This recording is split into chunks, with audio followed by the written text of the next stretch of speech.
Hey guys, today we are continuing on with sequences and series, and today we're talking about another special kind called a geometric sequence. So how do I find the nth term, the formula, and the series of a geometric sequence? So again, yesterday when we talked about arithmetic sequences and series, we were adding something every single time, adding or subtracting. Today it's going to kind of be the same thing, but just like you learned arithmetic before you learned geometry, you learned adding and subtracting before you learned multiplication. And so if you look right here, every single time in this guy, it's not adding a same amount every time, but it is multiplying by 2. Okay, so if you're multiplying by the same number every time, then that means you have a geometric sequence. Now if you look right here, this guy is actually dividing by 3 every time. But that's the same idea, because remember, multiplying by a fraction is the same thing as dividing by that whole number. So if you're multiplying or dividing by the same number every single time, you're going to have what's called a geometric sequence, and this is your general formula, the formula we use to find the nth term. And so it is pretty much everything's the same as it was yesterday. A sub n is your nth term. A, or a sub 1, is going to be your first term in the sequence. But now r is your common ratio. And there's lots of ways to find r. Basically, you're asking yourself, what are you multiplying by every time? And remember, this number could be a whole number, but it could also be a fractional number. And then this n, again, is just the term numbers, so whatever number term you're on. So if I was trying to write the nth term of this first sequence, all I need to know are all those specific little pieces.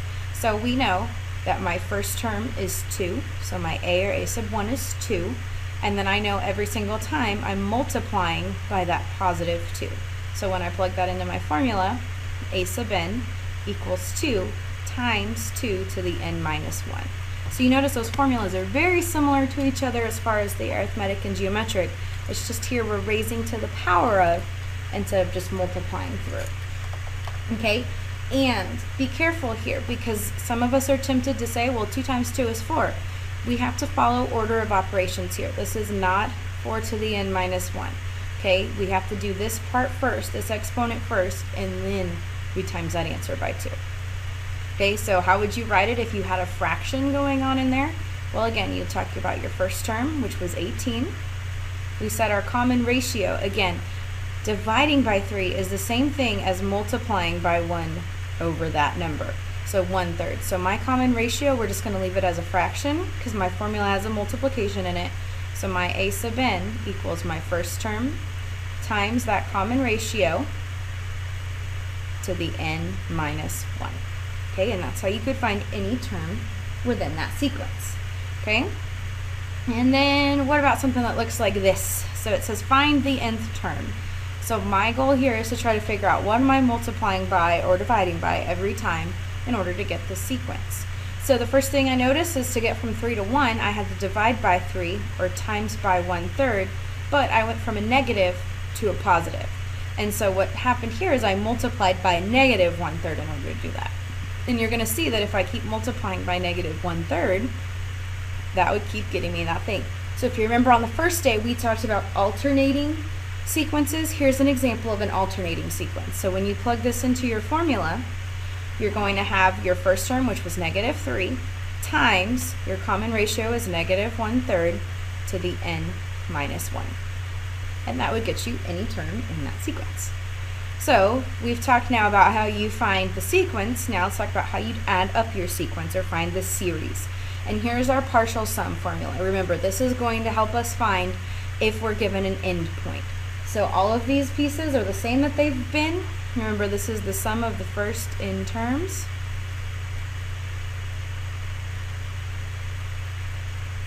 Okay, your a, or your a sub 1, is going to be your first term.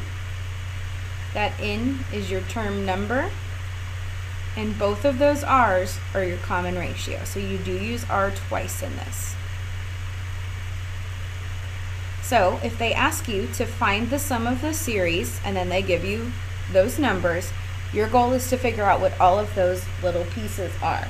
Now the biggest question we have here is, this is the first term, the second term, the third term, the fourth term, but I'm not sure how far it took for me to get 768. So you're going to have to figure out what that number n is. And so in order to do that, we're going to use the first formula, the sequence formula, to find n. I don't know why I said n. Okay, so our first term is 3. And if I look here, in order to get to the next term every time, it looks like I'm timesing by 2, which makes my r equal to 2. So if I wanted to know what n was of 768, I just plug it into the formula. 768 equals to my first term times my common ratio to the n minus 1. And so now what I have to do is I have to use my solving exponential skills here. So from the last unit, so if I divide both sides by 3, I would get 256 equals 2 to the n minus 1. And remember, there's a couple ways you can do this. The easiest way I can think of is, I know 256 is a power of 2. It's actually 2 to the 8th power. And so if I know that the bases are the same, then the exponents must also be the same. So 8 equals n minus 1, so n must be 9.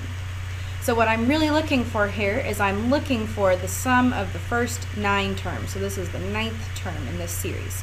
So I'm going to take s of 9 is equal to my first term times 1 minus, we said our r was 2, and we're going to raise it to the 9th power because that's how many terms are in my sequence, and then 1 minus 2.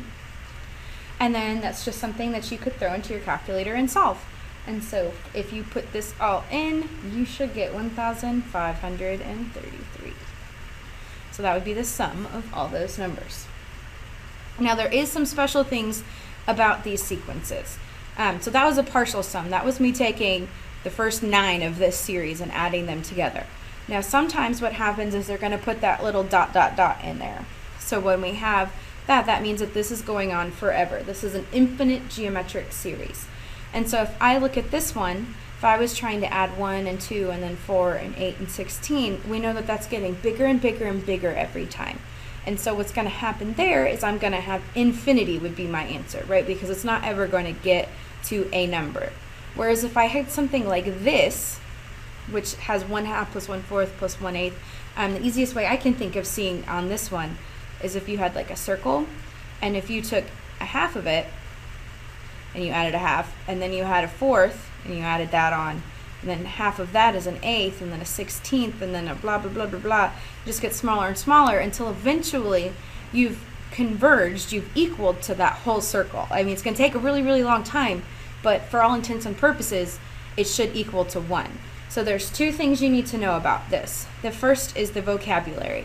This is a sequence that if you added it all together, it is geometric, but if you add it up, it would do what we call diverging.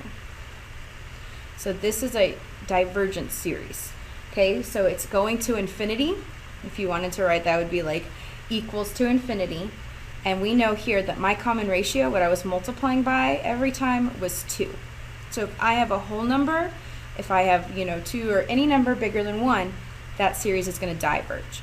Now this one, the 1/2 plus 1/4 plus 1/8, blah, blah, blah, is going to converge. And it equals to a number, so it converges to 1 in this case. And we noticed that every single time I was dividing by 2 or I was multiplying by 1/2. And so if you have a fraction as your common ratio, then you know you're going to have a converging series. And with a converging series, okay, let's go down here. So if the absolute value of r is less than 1, so you are allowed to have negative numbers. Remember, absolute value just makes that number into a positive number. It's the distance away from 0. So basically, if r is a fraction that's less than 1, then you get to use this formula. So you have s equals the first term over 1 minus r. So this would be the infinite sum. This would be me adding the entire series together, okay? And again, this is just your first term, and this is your common ratio. So if I looked at a series, and they asked me to add together 1 plus -3 plus 9 plus -27, every single time I'm multiplying this by -3. So the absolute value of r of my common ratio would equal to the absolute value of 3, which equals 3, that number is bigger than 1, this series diverges. And it makes sense. If you kept trying to add those numbers together, you would get infinity. Okay? Whereas if you look at this guy, 27 plus 9 plus 3 plus 1, every single time it's dividing by 3 or multiplying by 1/3. Okay, and if it's multiplying by 1/3, that means the absolute value of r is equal to the absolute value of 1/3, or just 1/3. That's less than 1. So this is a converges 1. It's actually going to hit some number, and in order to find that number, we just use this formula. So the s, the whole sum, is going to be the first number over 1 minus r, which we said was 1/3. And so now this is just some math that you get to do. So it'd be 27 over 2/3, and you would get, I believe it's 81 over 2, or 41.5, sorry, 40.5. So this is got a sum of 40.5. It is a convergent series. Okay, that's all I've got for you about geometric. I think the hardest part in there is trying to decide, does it converge or diverge? I will see you tomorrow.